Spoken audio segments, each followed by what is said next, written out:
Done है? हो हाँ तो भाई देखो देखो देखो देखो ये हाँ, अपन तो खाली आदमी, आई कैन वेट। हाँ हाँ हाँ सही कह रही हो, 2 साल बाद शुरू हुए, मैं समझ सकता हूँ, आई कैन अंडरस्टैंड। तुम लोगों ने बहुत आराम किया। अरे वाह वाह वाह, और भी कोई आ रहे हैं पीछे? आप कहाँ बैठोगे? इधर आ जाओ। हाँ आ जाओ,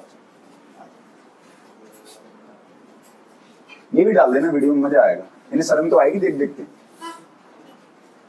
और तो कोई नहीं रह गया? पता नहीं, वी डोंट, कोई और भी आ सकता है। ध्रुव की तबीयत खराब है तो वो कह रहा था कि सर आज मैं नहीं आऊंगा, तो पीले पीले आराम से, कोई जल्दी थोड़ी है कोई।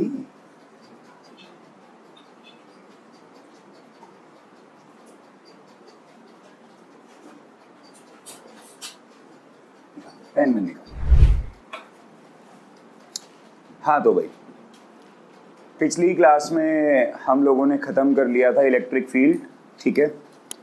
आज स्टार्ट करेंगे एक बिल्कुल ब्रांड न्यू टॉपिक, तुम लोगों के लिए बिल्कुल नया है, और हेडिंग है इसकी इलेक्ट्रिक पोटेंशियल। क्या हेडिंग है? इलेक्ट्रिक। आज की जो क्लास होने वाली है एकदम बेसिक क्लास होगी, बिल्कुल बेसिक क्लास। कॉन्सेप्ट पढ़ाया जाएगा। क्या पढ़ाया जाएगा? कॉन्सेप्ट पढ़ाया जाएगा, ठीक है। जहां से सिलेबस का पार्ट शुरू होगा वहां से मैं बता दूंगा, लेकिन पहले जरा कॉन्सेप्ट ओवरव्यू हम लोग एक बार ही देखेंगे कि कॉन्सेप्ट क्या कहता है। बोलो क्लियर है? आओ। तो सबसे पहली चीज, अगर हम मान लो पढ़ना शुरू करें कि इलेक्ट्रिक पोटेंशियल है क्या, इससे पहले कि हम अपनी कहानी आगे बढ़ाएं हमें यह पता होना चाहिए कि इलेक्ट्रिक पोटेंशियल आखिर होता क्या है। अच्छा, ऐसा भी नहीं है कि ये कोई एक ऐसी टर्म है जो तुम लोग पहली बार सुन रहे हो, ये वर्ड तुमने सुना है पहले ही, और ये वर्ड तुमने सुना है क्लास 10th में। क्लास 10th में जब तुम लोगों ने ओम्स लॉ पढ़ा था, कौन सा लॉ?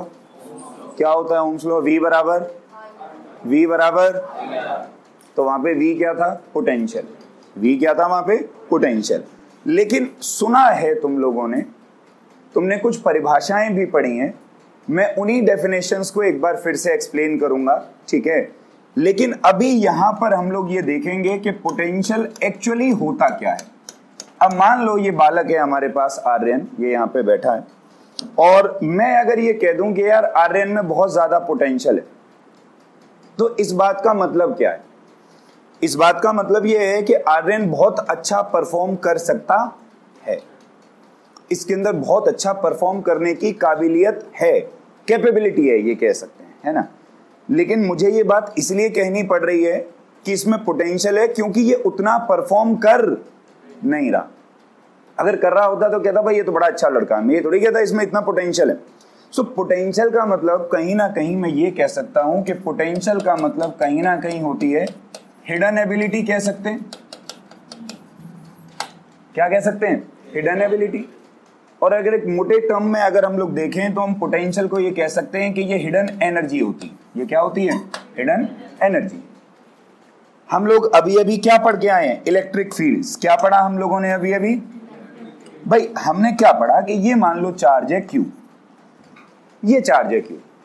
हमें पता लगाना, हमें क्या पता लगाना कि इस चार्ज का इलेक्ट्रिक फील्ड कितना। तो हमने क्या किया? क्या हम इसके पास एक टेस्ट चार्ज लेके आए और हमने इसके ऊपर क्या लगाई? फोर्स। क्या लगाई? हमने कहा इस पॉइंट पे इसका जो इलेक्ट्रिक फील्ड है, इस पॉइंट पे इसका जो इलेक्ट्रिक फील्ड है वो बहुत हाई है। इलेक्ट्रिक फील्ड बहुत, भाई उसकी वैल्यू बहुत ज्यादा है। मतलब मैं ये भी कह सकता हूं कि इस पॉइंट पे उसका पोटेंशियल बहुत, क्योंकि पोटेंशियल भी इनडायरेक्टली किसको रिप्रेजेंट कर रहा है? एनर्जी को। अगर मैं ये कह सकता हूं कि किसी जगह पे इलेक्ट्रिक फील्ड बहुत स्ट्रांग है, तो इसका मतलब ये हुआ ना कि उस जगह पर एनर्जी भी बहुत ज्यादा है। हाँ ना बोलो। लेकिन तुम ये फिर सोचोगे कि सर बड़ी अच्छी बात है, जब हम ऑलरेडी इलेक्ट्रिक फील्ड का कॉन्सेप्ट पढ़ चुके हैं तो फिर हम पोटेंशियल का कॉन्सेप्ट क्यों पढ़े अलग से? उसका एक कारण है। इलेक्ट्रिक फील्ड इंटेंसिटी एक वेक्टर क्वांटिटी है। कैसी क्वांटिटी है? जबकि पोटेंशियल एक कैसी क्वांटिटी है? स्केलर। कैसी क्वांटिटी है? तो पोटेंशियल प्योरली एनर्जी को बता देती है। प्योरली किसको बता देती है? हाँ ना बोलो। तो लिखेंगे, ये सब आएगा नहीं पेपर में, केवल इतनी सी बात लिखो जरा। इलेक्ट्रिक पोटेंशियल में लिखना जरा, लिखो electric potential represents the same thing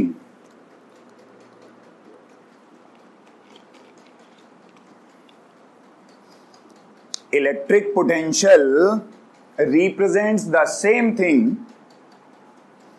as is represented by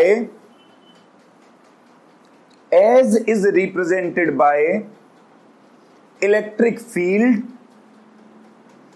as is represented by electric field but in scalar form, as is represented by electric field but in scalar form। यानी कि ये बिल्कुल वही बात बताती है जो इलेक्ट्रिक फील्ड इंटेंसिटी बताती है, लेकिन किस फॉर्म में? स्केलर फॉर्म में। आओ, ये कोई डेफिनेशन तुमसे पूछेगा नहीं पेपर में। जरूरी क्या है? जरूरी है एक चीज पढ़नी जिसको कि हम लोग कहते हैं पोटेंशियल डिफरेंस। क्या कहते हैं बेटे? बहुत सही। अब ध्यान से समझना, ये चीज तुम 10th क्लास में पढ़े हो। डेफिनेशंस भी मैं तुम्हें बताऊंगा तुमने क्या पढ़ी है, शायद तुम्हें याद नहीं होगा। अब एक समस्या है मेरे पास। समस्या ये है, अगर मैं तुमसे कहूं कि मान लो यार ये एक पॉइंट है ए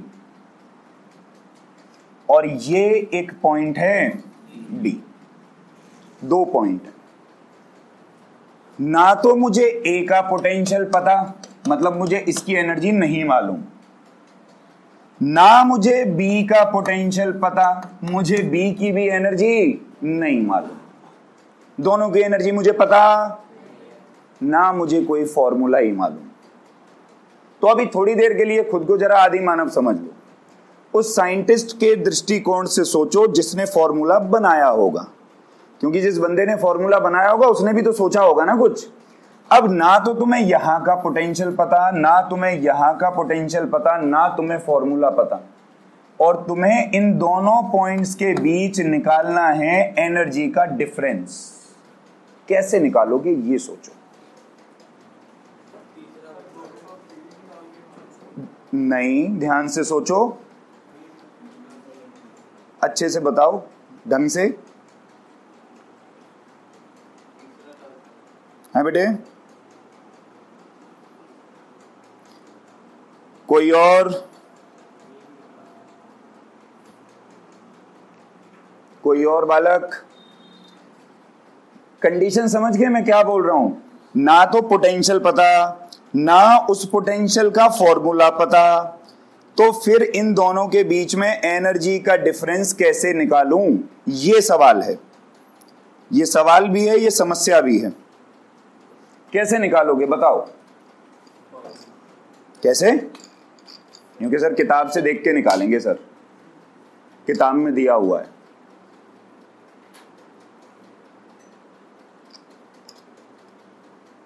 चिरकुट लोग लेट, ऑनलाइन वाले भी लेट ही ज्वाइन कर रहे हैं। हाँ भाई, तो बताओ, किसी को कोई आइडिया? अबे 11वीं पास करके आए हो ना सारे, हैं? या वो वाली स्कीम से पास हुए हो? वो क्या 10वीं फेल 12वीं करें? हाँ, ऐसी भी स्कीम चलती है ना इंडिया में। It is India after all. सीधा 10वीं फेल को 12वीं करा देते हैं। 11th नहीं पढ़ के आए? चलो आओ प्रकाश डालते हैं, आओ दिमाग लगाएंगे। बेटे तुमको दिख रहा है ऑब्स्ट्रक्शन तो नहीं आ रही है ना? ऑब्स्ट्रक्शन अगर आ रही हो तो तुम थोड़ा इधर हो सकते हो या सीट बदल सकते हो, इसको कोई दिक्कत नहीं है। हाँ जी भाई, आओ एग्जाम्पल देखें और मेरे साथ साथ सोचना जो मैं बोलूं। ये मान लो एक बिल्डिंग है, क्या है? ठीक है भाई, और ये ग्राउंड है। ये क्या है? ये ले लिया मैंने पॉइंट ए, आपका वो वाला, और पॉइंट बी मैंने ले लिया यहां। समझना बात को ध्यान से, क्योंकि कॉन्सेप्ट है इसलिए ध्यान से समझना, ठीक है भाई। मैं एक रैंडम वैल्यू मान लेता हूं, मैं ये कहता हूं कि बी पॉइंट पे जो एनर्जी है वो 10 जूल है इस पेन की, ठीक है। मैंने सपोज किया, मैं कहता हूं ए पॉइंट पर इस पेन की जो एनर्जी है वो 100 जूल है। कितना जूल है? एनर्जी का डिफरेंस, अरे बोलो ना, सो रहे हो, डिफरेंस तो दिख रहा है ना, कितना जूल है। अब मैंने दिमाग लगाया, जब मैं इस पेन को यहां रखता हूं तो इसकी एनर्जी कितना जूल है। अब मैंने क्या काम किया, मैंने इस पेन को यहां से उठाया और उठा करके मैंने इस पेन को कहां रख दिया, ए पे। यार हाँ ना तो बोलो। मैंने इस पेन को यहां से उठाया और उठा करके कहां रख दिया, ए पे। ए पे इसकी एनर्जी कितनी हो गई, यहां कितनी थी, यहां कितनी हो गई, कितनी एनर्जी बढ़ी इसकी, कहां से आई, कहां से आई, अरे सोचो कहां से आई वो एनर्जी। अरे वर्क डन किया, किसने किया, मैंने किया। वर्क डन किया किसने, कितना, कितना, हाँ ना बोलो। तो वर्क डन कितना किया मैंने, तुम्हें नहीं लग रहा ये work done he delta we के बराबर आया। तुम्हारे सामने एग्जांपल है, जो वर्क मैंने किया वही किसके बराबर आया। अबे हाँ ना बोलो यार। इसका मतलब एनर्जी का डिफरेंस निकालने का एकमात्र तरीका वर्क डन निकालना है। क्या निकालना है, याद करो वर्क एनर्जी थ्योरम कक्षा 11, वर्क डन बराबर चेंज इन काइनेटिक एनर्जी। इसलिए आज तक जितनी भी डेरिवेशंस करते आए हो, हर डेरिवेशन में ये कहा जाता है this work done is stored as potential energy, this work done gets converted into kinetic energy, this is the reason. खोपड़िया में बात चमकी, हाँ ना बोलो, चमकी भाई। इसीलिए ये बोला जाता है। अच्छा एक और बात मैं बताऊं तुम्हें, बहुत मजे की। तुमको जो वर्क एनर्जी थ्योरम पढ़ाई गई है 11th क्लास में वह गलत है। तुमको जो मैंने ही पढ़ाई है बट वो गलत है कि वर्क डन बराबर चेंज इन काइनेटिक एनर्जी। ना ना ना ना ना, वर्क डन बराबर change in kinetic energy plus change in potential energy. लेकिन हमने जो एग्जाम्पल लिया था वर्क एनर्जी थ्योरम प्रूव करने के लिए, हम एक ब्लॉक को यहां से यहां चला रहे थे, तो क्योंकि उसकी हाइट नहीं चेंज हो रही थी तो चेंज इन पोटेंशियल एनर्जी क्या था, इसलिए वो मेंशन नहीं किया जाता।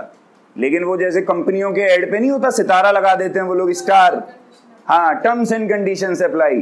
तो तुमको जो वर्क एनर्जी थ्योरम पढ़ाई है वो टर्म्स एंड कंडीशंस वाली थी। असल बात ये है, बात पल्ले पड़ी। अब मैं डेफिनेशन बोलता हूं, तुम्हें कुछ कुछ याद आएगी जो तुमने 10th क्लास में पढ़ी है। The potential difference between 2 points is defined as the amount of work done in moving 1 coulomb of charge from one point to another. कक्षा 10 यही लिखी मिलेगी। कक्षा 10 में क्या फॉर्मूला लिखा है वो भी बताऊंगा। असल फॉर्मूला बनाता हूं, इधर से ध्यान से देख। वर्क डन, चार्ज को कहां से कहां लेके जा रहे हैं, बी से चार्ज को ले लेते हैं क्यू नॉट। बोल आंसर क्या आएगा, वी ए माइनस, उल्टा क्यों किया, अरे भाई मैं बी से ए जा रहा हूं तो ए का पोटेंशियल क्या होगा, मैं बड़े में से छोटे को घटाऊंगा। और अगर मैं उल्टा कर दूं इस फॉर्मूले को, W A B upon Q naught, तो बोल क्या होगा, उल्टा हो जाएगा ना, वी बी माइनस। यार हाँ ना तो बोलो। तुमने इसी फॉर्मूले का ना प्रिमिटिव वर्जन पढ़ा है 10वीं क्लास में, बताऊं क्या, W बाई क्यू बराबर डेल्टा वी। एनसीईआरटी की बुक में देख लियो, यही लिखा है। अब ये परेशानी एक्चुअली ये जो मैं पढ़ा रहा हूं ना अभी फिलहाल में, ये मैं तुम्हें 10वीं पढ़ा रहा हूं, 12वीं नहीं पढ़ा रहा हूं। ये चीज तुम्हें अपने मास्टरों से पूछनी चाहिए थी, उन्होंने एक्सप्लेन नहीं किया, ये उनकी गलती है। लेकिन ये तुम्हें उनसे पूछनी, तुमने तो ये रट लिया होगा ना, तुमने उनसे पूछा है कहां से आया, वहां से आया जो मैंने समझाया। बात आई समझ में, अरे हाँ ना तो बोलो, बहुत बढ़िया।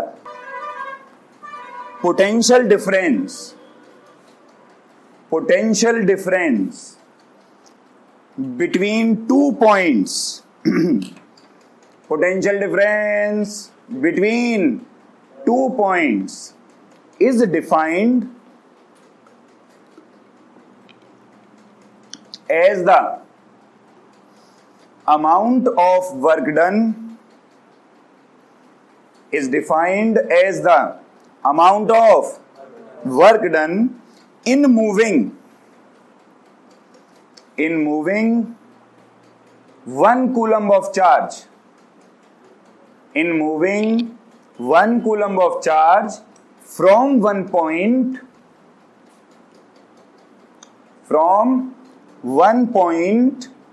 to another, from one point to another against the electric field. Addition करो, 10वीं नहीं पढ़ रहे हैं, 12वीं पढ़ रहे हैं, कुछ नया लिखेंगे.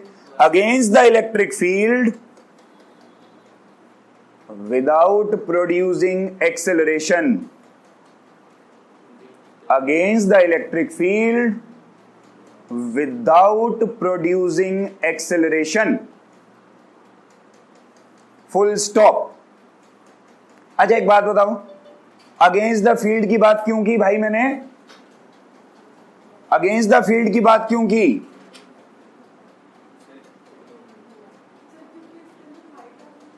क्योंकि इसके अंदर ना, no no no no no, against the field की बात इसलिए की मैंने क्योंकि ध्यान से सोचो, ये अनिकेत है, मैं इस बेचारे को ऊपर वाली मंजिल पे ले जाऊं और वहां से नीचे फेंक दूं, ये नीचे आ जाएगा. वर्क किसने किया, मैंने या ग्रेविटी ने? अगर वर्क मुझे करना है तो कहां इसको लेके जाना पड़ेगा? नीचे से. तो वर्क डन नीचे से ऊपर जाने में करोगे ना, ऊपर से नीचे तो फील्ड अपने आप फेंक देगा तुम्हें. हाँ ना बोलो. और ये क्यों लिखा कि विदाउट प्रोड्यूसिंग एक्सेलरेशन? क्योंकि भाई फोर्स बराबर होता मास. अब एक्सेलरेशन अगर प्रोड्यूस करोगे तो एक्स्ट्रा फोर्स लगाना पड़ेगा यार, वो हम नहीं चाहते. उससे हमारा आंसर क्या हो जाएगा? खराब. यार हाँ ना तो बोलो. बात पल्ले पड़ी क्या? ये क्या निकला? पोटेंशियल का. अब एक समस्या आई.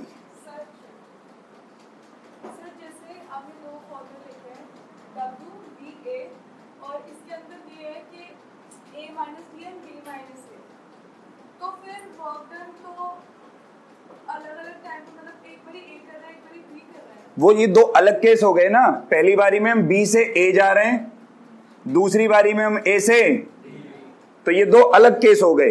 अगर बी से ए जाऊंगा तो पहला वाला फॉर्मूला लगेगा और ए से बी जाऊंगा तो दूसरा. जो आपने अपने एग्जांपल बताया था ना, उससे पूछते हो कि अगर नीचे फेंक दिया किसी चीज को तो ग्रेविटी ने वर्क किया.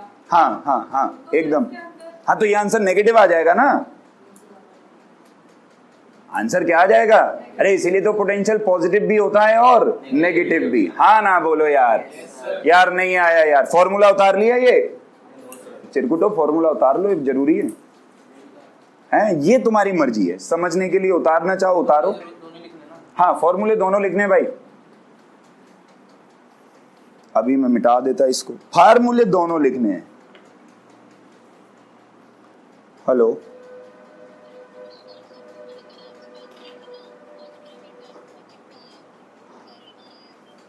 Okay okay. हाँ हाँ आ गया आ गया आ गया. हाँ जी हाँ जी हाँ जी हाँ जी. ओके जी ओके.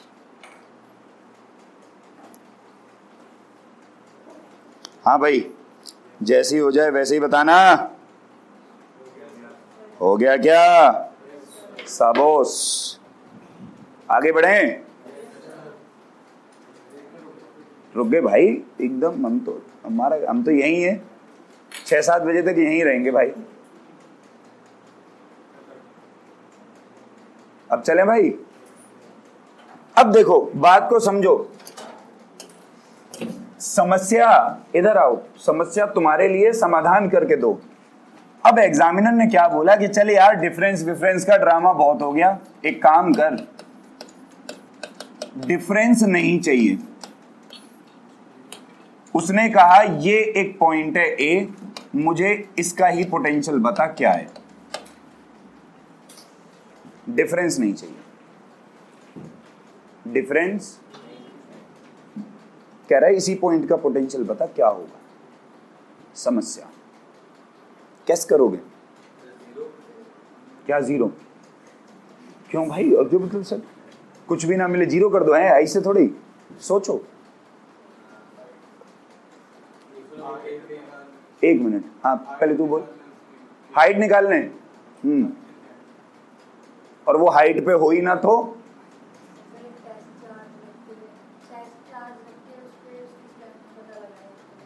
उससे तो फील्ड निकलेगा ना, एनर्जी थोड़ी। वही तो वो बेचारी कह रही है जी एक टेस्ट चार्ज रख लो। सोचो सोचो, देखो पता है अखरोट जैसा दिमाग है, जोर डाला करो इस पे। जोर डालोगे तो उत्तर मिलेगा। वैज्ञानिकों को भी ऐसे ही मिला होगा। कहां से?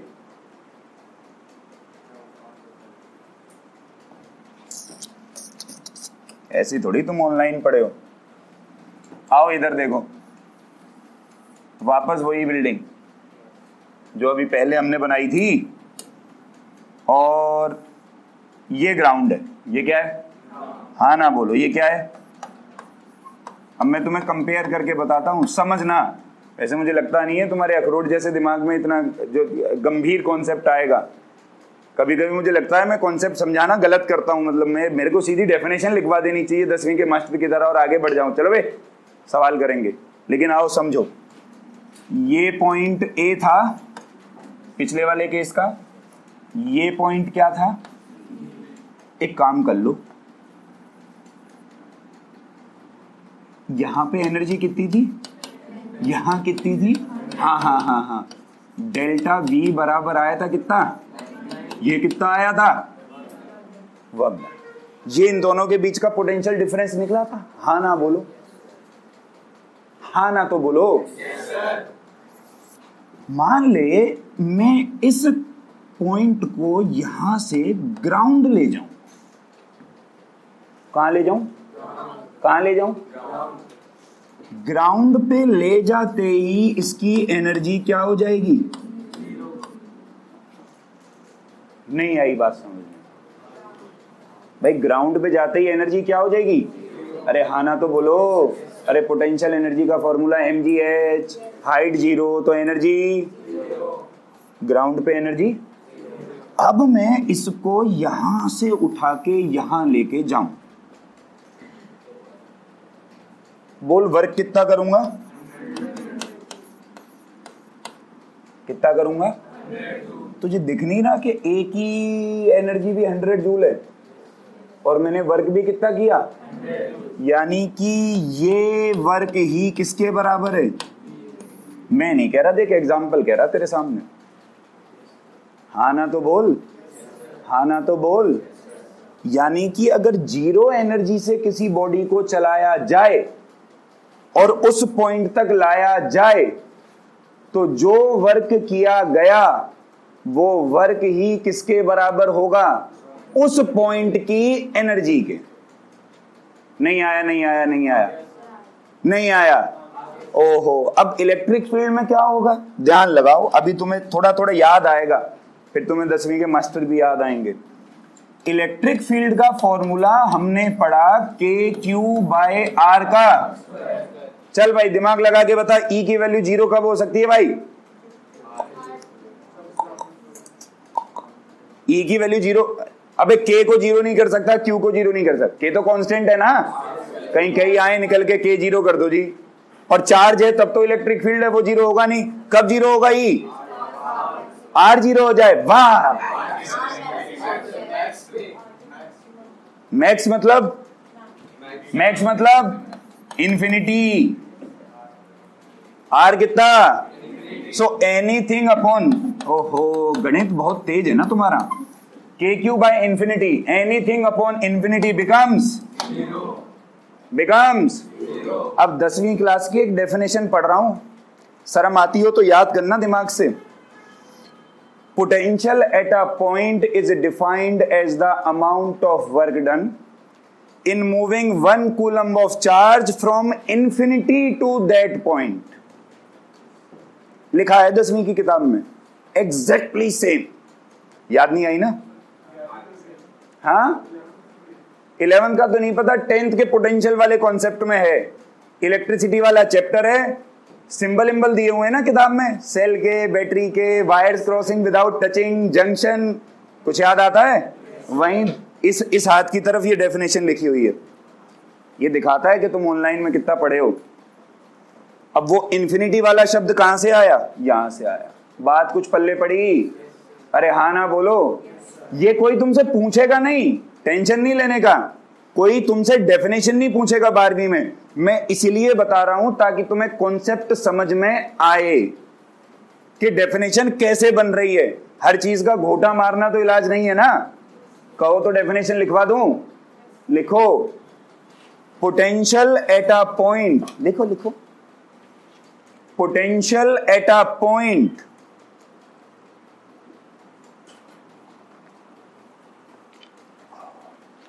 is defined as the amount of work done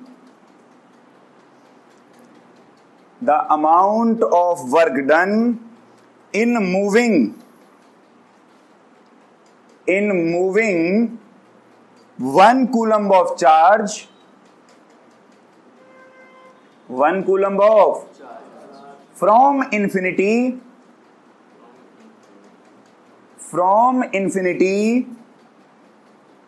to that point, from infinity to that point against the electric field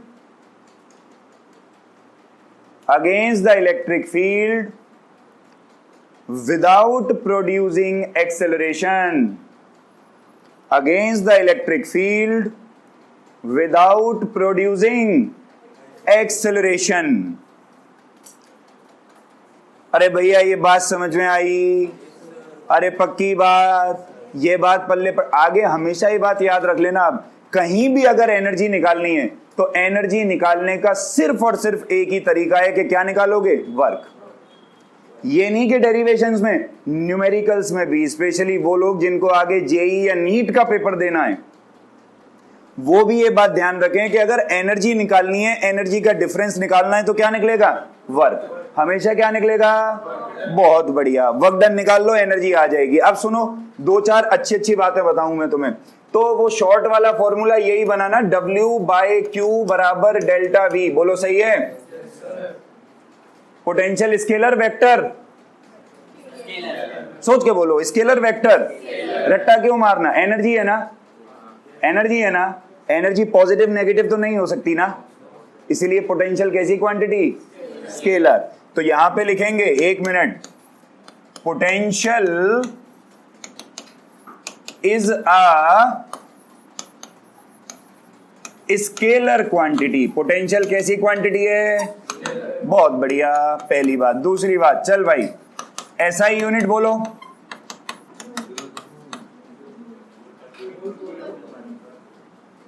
SI unit बोलो, एसआई यूनिट बोलो, शर्म नहीं आती? एसआई यूनिट बोलो। वोल्ट किसकी है भाई फिर? यार बड़े पागल आदमी हो यार।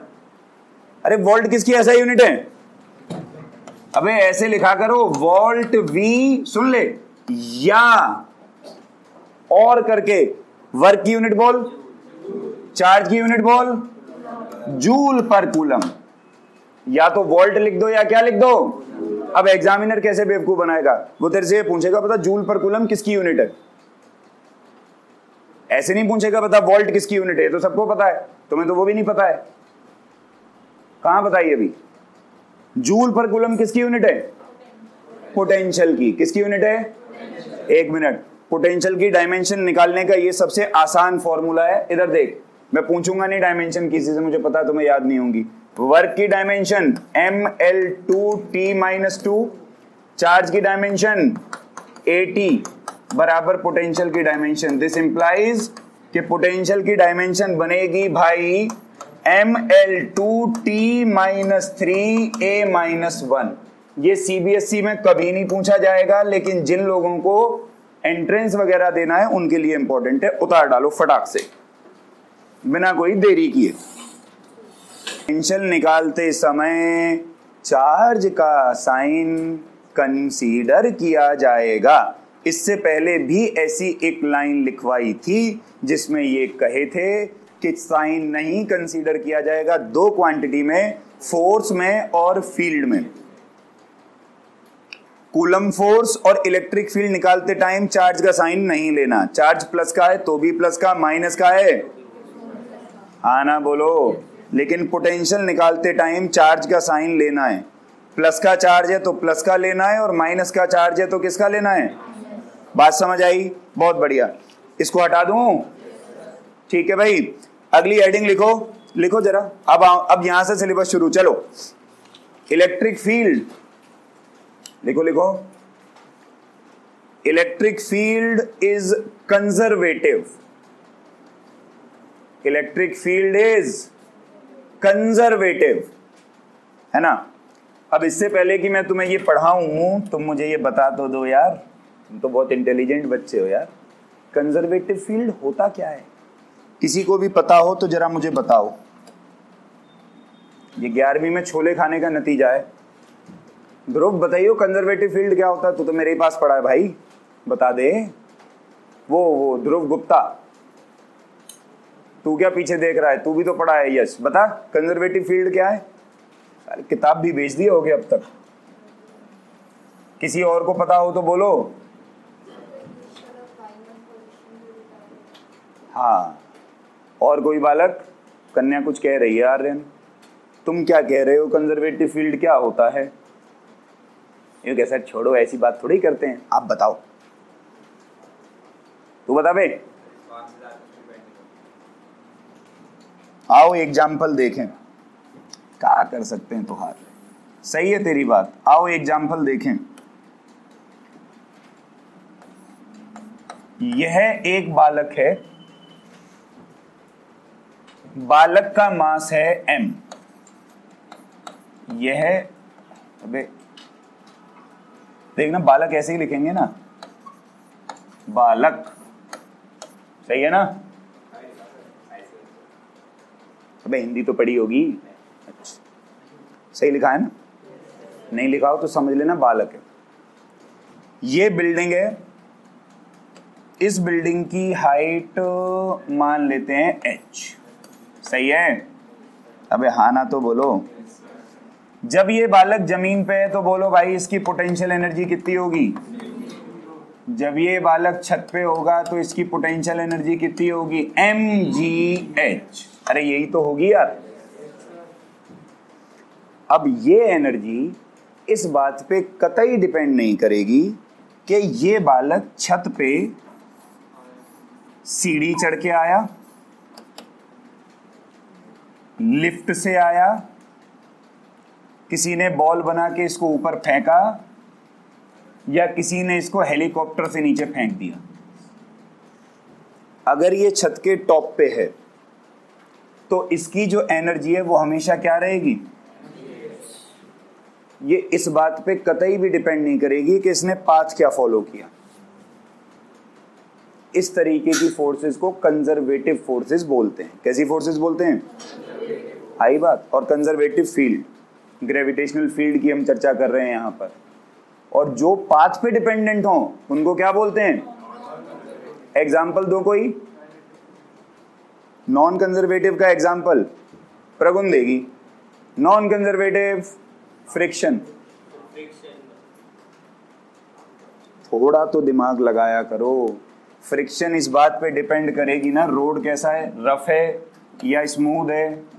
कम चलोगे तो फ्रिक्शन कम होगी, ज्यादा चलोगे तो फ्रिक्शन, अरे तो वो पाथ पे डिपेंड करेगी ना यार। अरे तेरे जूते घिस जाएंगे ना जितना ज्यादा चलेगा, तो पाथ पे डिपेंड हुई ना, तो वो नॉन कंजर्वेटिव है। वो कैसी है? ये कैसी है? हमें क्या साबित करना है कि इलेक्ट्रिक फील्ड क्या है? कंजर्वेटिव फील्ड के बारे में एक और खासियत होती है कि क्लोज पाथ में वर्क निकालोगे तो आंसर क्या आएगा? आंसर क्या आएगा? आओ जरा प्रूव करें कि इलेक्ट्रिक फील्ड कंजर्वेटिव है। ये पॉइंट ए, ये पॉइंट बी, एक टेस्ट चार्ज ले लिया Q0। पहले ए से बी गया ऐसे, फिर बी से ए वापस आया ऐसे, अलग रास्ते से। कोई जरूरी नहीं है तुम रास्ता ऐसा ही बनाओ, ऐसे भी बना सकते हो, ए से बी जाना है कैसे ही जाओ, पाथ पे कोई डिपेंड नहीं होगा। सही है। तो टेस्ट चार्ज देखो, आओ पहले ए से बी के लिए फॉर्मूला लगाता हूं, ध्यान से देखना, W A B by Q naught, बोलो क्या होना चाहिए, V B minus, let this be equation number. अब वापसी के लिए लगाऊं बी से ए के लिए, तो क्या लिखूं, W B A by Q naught बराबर क्या होना चाहिए, let this be equation number.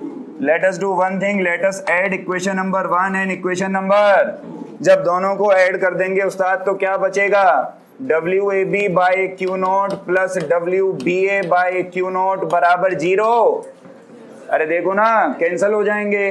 क्या इसको कह सकता हूं नेट वर्क डन, अरे हाँ ना तो बोल, नेट वर्क डन क्या आया, इससे प्रूव हो गया कि ये कैसा फील्ड है, कंजर्वेटिव। सीबीएसई के इतिहास में एक सवाल आया इस कॉन्सेप्ट पे, सवाल देख ले क्या पूछा था, 1 नंबर का एक ही सवाल आया भाई। सवाल देख, ऐसे 2 प्लेट दी, इस तरफ दिया पॉजिटिव चार्ज, इस तरफ दिया कैसा चार्ज, नेगेटिव चार्ज, इसके बीच में एक पाथ दिया रेक्टेंगुलर, ऐसे रेक्टेंगुलर पाथ को उन्होंने नाम दे दिया ए बी सी डी। एक लिया प्रोटॉन, उसको पहले ए से बी लेके गए, फिर बी से सी, फिर सी से डी, फिर डी से ए, और पूछा बता इस पूरे रास्ते में वर्क डन क्या होगा, अरे बोलो, अरे कितना होगा, 0। वर्क डन क्या होगा, क्योंकि इलेक्ट्रिक, रीजन क्या लिखोगे, इलेक्ट्रिक फील्ड इज कंजर्वेटिव, हाँ ना बोलो। ये 1 नंबर का, कितने नंबर का, 1 नंबर का सवाल पूछा इस कॉन्सेप्ट से, पल्ले पड़ गई बात, उतार डाल फटाक से।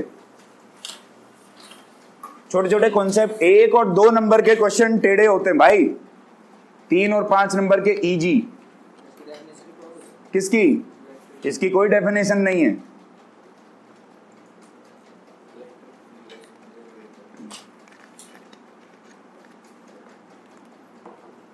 प्राण निकल गए तुम्हारे।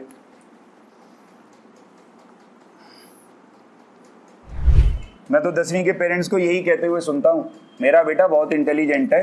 मैंने कहा हाँ मुझे पता है, मेरी जिंदगी इंटेलिजेंट पढ़ाते हुए ही निकल गई। Electric potential at a point, देखो derivation due to a point charge, ध्यान लगाना इधर, ध्यान लगा रखा है, स्टार लगाओ इस पे, 5 सितारा, 5 सितारा बहुत इंपॉर्टेंट है ये, क्योंकि यहीं से फॉर्मूला निकलेगा पोटेंशियल का। ठीक है भाई, अब सोचना जरा तमीज से,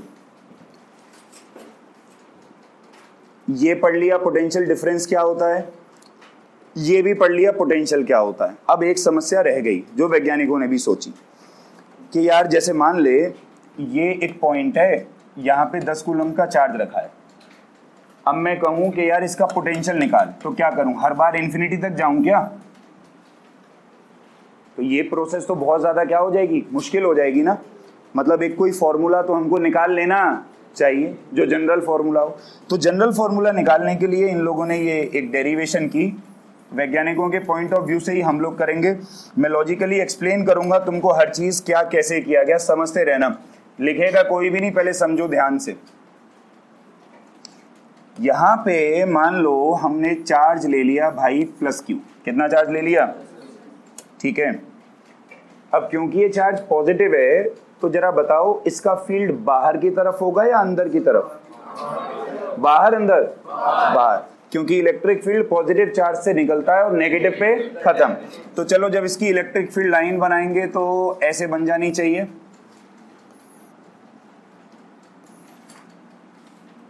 बोलो सही है क्या, हाँ ना तो बोलो, रोया नहीं करो, ठीक है। ये हो गया, बहुत बढ़िया। अब ये एक पॉइंट मान लिया P, समझ लेना ध्यान से डायग्राम कैसे बना रहा हूं। ये एक पॉइंट मान लिया P, जो कि मैं ये मान लेता हूं कि इस वाले चार्ज से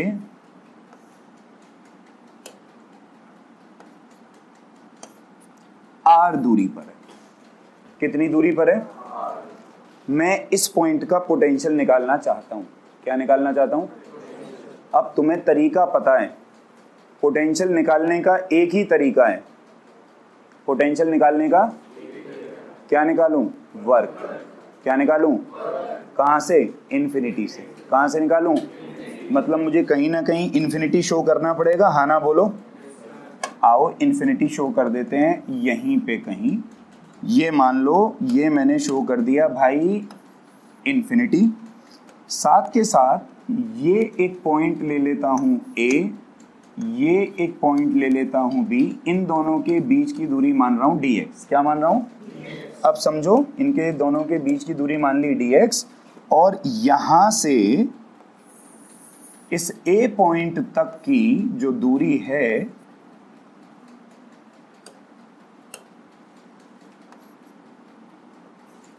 वो मैंने मान ली x। क्या मान ली? अब तुम डेरिवेशन देखना मैं कैसे करूंगा, तुमको समझ में आए तो मुझे भी बताना, ठीक है भाई।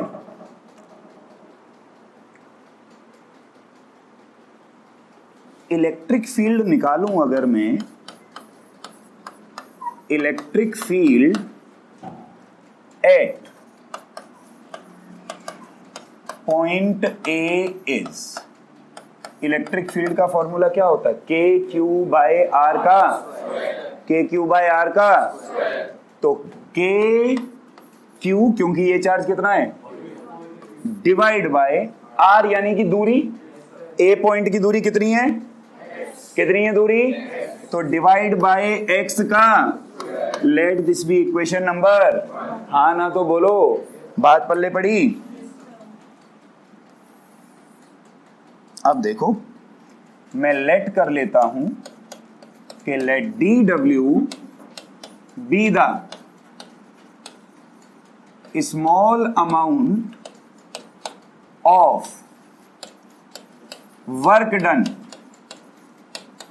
To move the charge from A to B. हमको कितना चार्ज मूव कराना होता है? 1 कूलम। अब समझना, मैं चार्ज को कहां से कहां लेके आ रहा हूं? ए से बी। मैंने मान लिया वो वर्क है डी डब्ल्यू, क्योंकि दूरी बहुत छोटी है इसलिए वर्क भी बहुत छोटा होगा। वर्क डन का फॉर्मूला 11वीं में पढ़ा होगा, बोलो।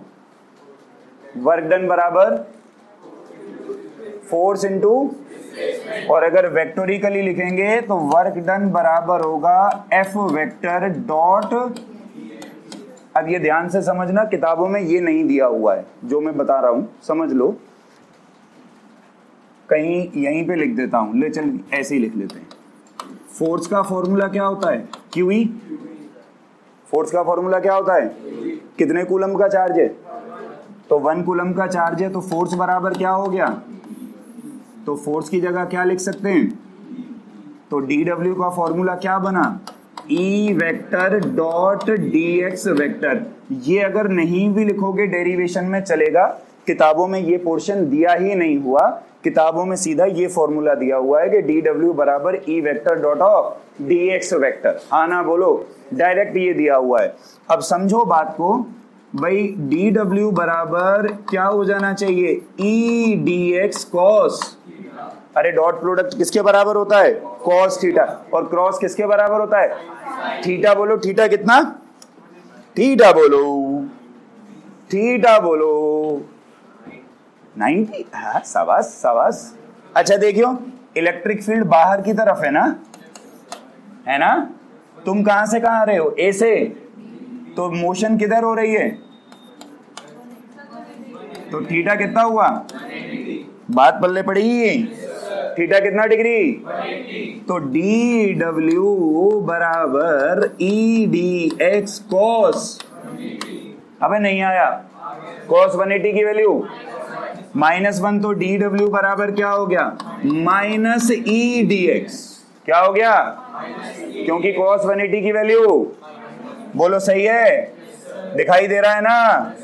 ओके, अब कंटिन्यू कर लें। डी डब्ल्यू बराबर माइनस ई डी एक्स, ये तो स्मॉल वर्क डन हुआ। हमें क्या निकालना? Total work done. क्या करूं? क्या करूं? Integrating both sides with in proper अबे हाँ ना तो बोलो। dw की जगह क्या हो जाएगा, माइनस बाहर बोल, इंटीग्रल की लिमिट बोल, इंटीग्रल की लिमिट बोल, कहां से कहां लेके आना है, अरे डेफिनेशन बोल, कहां से कहां लेके आना था, इन्फिनिटी से उस पॉइंट तक, तो इंटीग्रल की लिमिट क्या लगेगी, इन्फिनिटी से उस पॉइंट तक। कौन सा पॉइंट है, पी की दूरी बोल, इन्फिनिटी से ऑफ ई डी एक्स। हाँ भाई ये बात पल्ले पड़ी, हाँ ना बोलो। ई की वैल्यू इक्वेशन नंबर 1 से रख दूं तो इधर कर लेते हैं, आओ, W बराबर माइनस इन्फिनिटी टू R ई की जगह KQ बाय एक्स स्क्वायर। क्या माइनस KQ बाहर आ जाएगा, अंदर क्या बचेगा, इन्फिनिटी से R x की पावर -2 dx। अरे चमका क्या, x की पावर -2 dx का इंटीग्रल बोल भाई, x की पावर -2 + 1 अपॉन -2 + 1 लिमिट इन्फिनिटी से। यार नहीं आया यार, क्या माइनस से माइनस कट जाएगा, माइनस से माइनस कट गया तो वर्क डन का फॉर्मूला KQ x की पावर 3, बहुत बढ़िया, -1, तो ये क्या हो जाएगा, अरे x की पावर -1 का मतलब 1/x, हाँ ना बोलो, इनटू में इन्फिनिटी से पावर कैसे सॉल्व करें बोल, upper limit minus, upper limit 1/r, lower limit 1/∞ बोल भाई। तो वर्क डन का फॉर्मूला बोल क्या आया, KQ/R। फिर हम लिख देंगे this work done is stored as potential. अरे हाँ ना तो बोलो, समझ लेना, पोटेंशियल लिख रहा हूं तो V का फॉर्मूला क्या आ गया, KQ/R। V का फॉर्मूला इधर समझ, काम की बात, KQ/R आया। इलेक्ट्रिक फील्ड का फॉर्मूला क्या होता, KQ/R का। V का फॉर्मूला बोल क्या आया, KQ/R। अगर डिवाइड कर दूं तो क्या E बराबर V/R। CBSE approved formula numerical आ चुका इसके ऊपर। और सुन मजे की बात, इलेक्ट्रिक फील्ड की यूनिट न्यूटन पर कूलम्ब होती क्या, या वोल्ट की यूनिट क्या होगी, वोल्ट, अरे वोल्टेज की यूनिट वोल्ट, आर की यूनिट मीटर, तो न्यूटन पर कूलम्ब या वोल्ट पर, दोनों इलेक्ट्रिक फील्ड की यूनिट है। याद कर, पिछले बार क्लास में एक सवाल आया था जिसमें ई की वैल्यू वोल्ट पर मीटर दे रखी थी। अबे हाँ ना तो बोलो, ध्यान ही नहीं दिया, बस हाँ सर ठीक है, इलेक्ट्रिक फील्ड है। वोल्ट पर मीटर भी किसकी यूनिट है, इलेक्ट्रिक फील्ड की। नहीं आई बात समझ में, उतार, एक एक चीज एक्सप्लेन कर दी। किसी को कुछ भी समझ ना आया हो तो पूछ लेना भाई, शांति से मत बैठे रहना, और घर पे जाके कम से कम 3 बार लिखोगे तभी पल्ले पड़ेगी भाई।